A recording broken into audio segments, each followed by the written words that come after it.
Hey guys, here, welcome to my first Project Cars gameplay commentary on my channel. This is going to be my first impressions of the game from the first few hours that I've played it so far.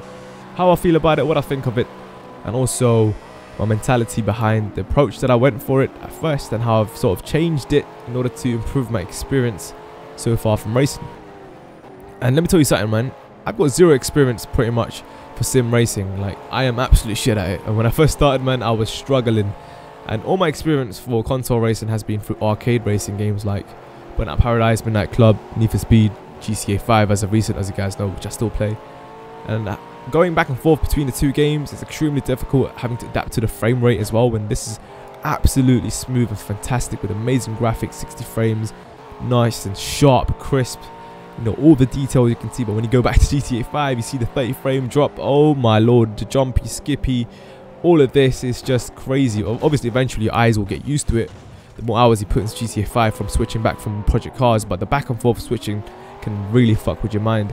But if you guys notice the top right corner there with the saved highlights from after the race, from the actual race that you're seeing on the big screen, something bugged out there. You know, I spawned behind the Porsche, but on the saved highlights on the top right, it turned out to be a duplicate version of my exact same McLaren. That was weird, but from this point onwards, everything seemed quite fine and synchronized. But I don't know, the beginning of the race, quite a few things seemed unsynced. But that's sort of the only minor bug that I've noticed. Everything else seems to be running smoothly and fine. Like, even the multiplayer sessions and servers are spot on. You know, you can connect to your friends right off the bat without any delays. And they also show what connection each player has with the bar of indication. You know, a red bar is a poor connection. You know how it is in Call of Duty.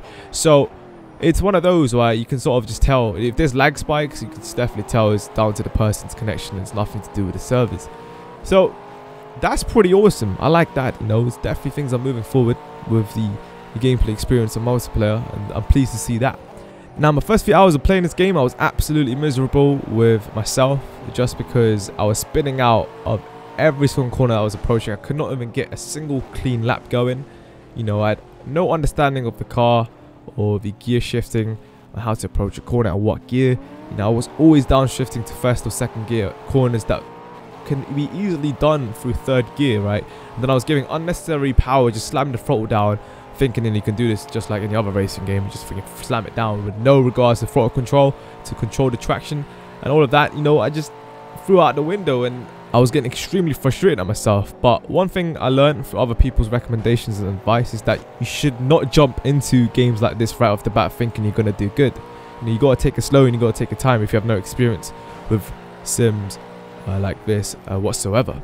So what I ended up doing for this race, I ended up turning my ABS on. Everything else was still off, my assists were off, but it's just the ABS that I turned on when my brakes don't lock for braking too hard on corners. That actually helped me out a lot, because I can now exit off corners without having to worry about any of those lockups. And the traction control is still there. I need to obviously be patient with the throttle, and that is something that I was able to grasp the more I raced in this game as I progressed with the hours. But each car is different, right, for each track, and there's so many different tracks in the game that I have no experience with, and that's going to take a lot of time. But the thing about this game is that it's about being patient with it. And as long as you're being patient with the car and patient with the track and the braking points, you will get rewarded on the long run. So it's about being willing to learn. Like, I'm coming from no experience, and there's a lot of people out there are coming from no experience as well. As long as you're willing to learn and willing to be patient with the car and the track and the braking points, it will get fun, and the battles will be there. There will be nice side-by-side action. But the thing is, it's not a problem. It's just the way it is, because it's all real-life based in sim racing. In real life, you don't see multiple overtakes happening all the time.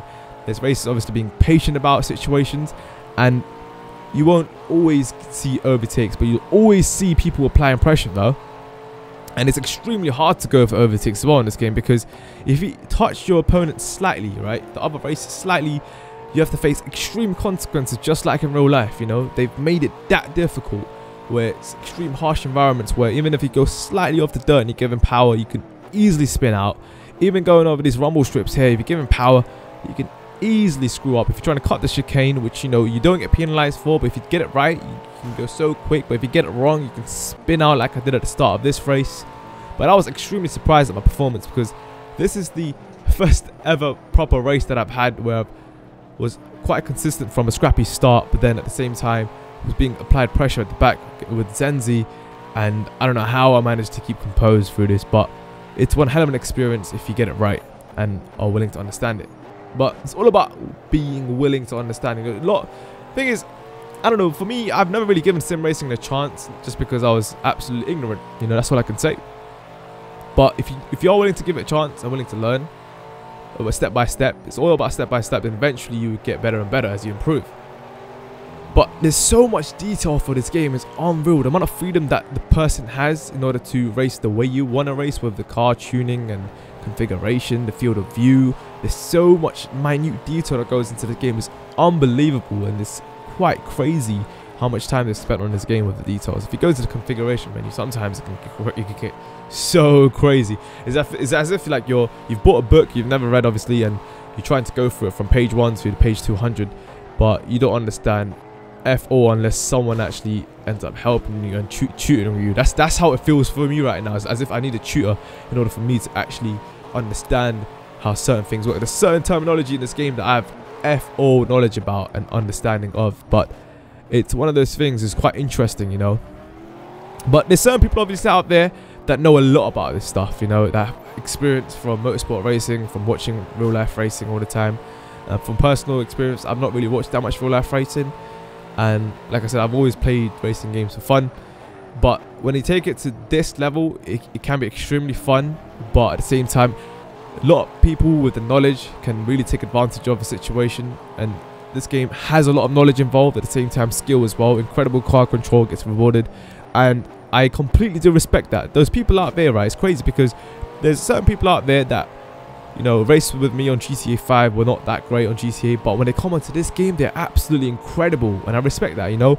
And all the people that I race with on multiplayer, like for example here, I'm racing with people that I raced with on GTA 5 as well. Some people have moved on to this game forever, they're not going to go back to GTA 5. Some people are going back and forth. It's one of those things, you know. People were willing to give GTA 5 a chance if Rockstar was able to put in settings like multi-class racing options like they have in this game, and, you know, qualifying sessions and transitions onto the actual race, stuff like that. But that was never going to happen with GTA 5, right? With the whole, you know, the whole racing DLC concept that we've wanted, that Ruffy made to spend so much time making a post about. All of that stuff has not been taken into consideration. So a lot of these people are now sort of moving on to Project Cars, the game where all of that is already there, right? So they don't see the point of going back to GTA 5 and dealing with the hassle of, you know, wasting so much time organizing stuff like that. And I completely understand, I completely respect that. Of course, from my personal experience, I'll be still playing GTA 5 at the same time playing this as well, and actually go through that learning process. But it's fun once you do get it right, once you lock things down. Like, I was defending so hard right now against Zenzi, plus like not really being confident with my braking points as well. Like, I don't even know if I'm braking too early. As you can see, my lights are going up so many times on the corner. Like, it's a practice for everyone, but everyone's at a different stage. Like, I don't know who's where, but you can certainly tell by the lap times that some people get. It's absolutely insane. Like, there's certain tracks I'm about 10 seconds off or 20 seconds off the average lap, you know, and there's some tracks I'm like 5 seconds off, you know. It's crazy. But GT3 cars right now is the best cars to sort of practice with all around. And I tried Formula 8 cars the other time. It's insane. I'm absolutely horrible at that, but it's going to take a lot of practice before I even get to that stage. But I'm certainly going to try career mode and see if I can improve. That was the end of the race. I managed to hold that position that I was defending throughout. It was absolutely a thrill. Definitely enjoyed that. It was my first proper clean race that I've had on Project Cars. I was quite pleased with that. But let me tell you something, man. You know, I'm not pleased with myself on this game. You know, I'm still shit. And I'm sure a lot of you guys out there will probably think that was nothing, that play sim races. But hey, I do understand why people say these sort of games are epic for racing. And I do, like I said, I completely respect that. But at the same time, I still enjoy arcade racing as well. I have reasons for that. I've already explained that so many times in my videos. But like I said, I'm still willing to learn on this. The game is beautiful, man. Now, here's the question. Is it worth getting? Only if you're willing to learn, if you don't have any experience of sim racing. If you, of course, have experience sim racing, then why not get it? It's amazing, man. It's an amazing game. But for those who have never experienced this, like myself, you know, it's up to you. There's nothing wrong with the game. It's only up to you. There are a lot of people complain about the amount of cars, but it's not about the amount of cars. It's about the sheer experience that you get through racing. The cars will come in time for DLCs every month anyway. You get a free car every month, I believe. And it's like, once they get licensing for other cars, they'll just keep coming in and in. But the cars they have at the moment is fantastic anyway. Just try it out for yourself. Definitely worth it in my opinion.